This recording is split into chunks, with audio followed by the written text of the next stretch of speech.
ఇలాంటి మరెన్నో వీడియోలు చూడడానికి like, share, subscribe and comment.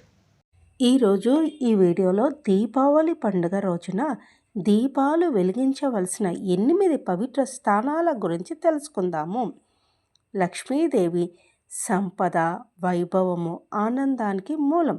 ఆమె అడుగుపెట్టిన ఇంట్లో దరిద్రం చేరదు. దీపావళి రోజున లక్ష్మీదేవి భూమిని సందర్శించడానికి వస్తుందని పురాణాలు చెప్తున్నాయి. అందుకే ఈరోజు ఆమెకు స్వాగతం పలుకుతూ ఇంటిని శుభ్రపరిచి పూలతో, దీపాలతో అలంకరిస్తారు. అమావాస్య చీకటి రాత్రి కూడా ఆ వెలుగులతో ప్రకాశవంతం అవుతుంది. దీపావళి అంటే చీకటిపై కాంతి విజయము. లక్ష్మీదేవి ఇంటిలో స్థిరంగా నివసించాలి అంటే పూజ అనంతరము 8 ప్రదేశాల్లో దీపాలు వెలిగించాలి. అవేంటో తెలుసుకుందాము. 1. ఇంటి ప్రధాన ద్వారం వద్ద. లక్ష్మీదేవి ఇంట్లోకి ప్రవేశించే ద్వారం ఇది. పూలతో అలంకరించి దీపాలు వెలిగించాలి. 2. ధాన్యాగారంలో.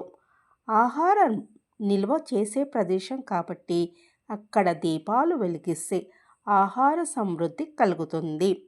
3. డబ్బు ఉంచే స్థలంలో. సంపద స్థిరంగా ఉండడానికి దీపావళి రాత్రి ఈ ప్రదేశంలో దీపాలు వెలిగించాలి. 4.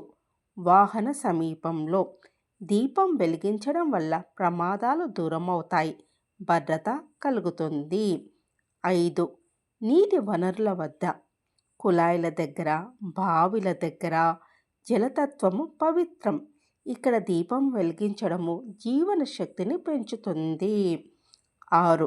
గుడి వద్ద లేదా పూజా గదిలో. దేవతామూర్తులకు కృప లభిస్తుంది. దివ్య శక్తి ఇంట్లో ప్రవహిస్తుంది. 7. రావి చెట్టు వద్ద.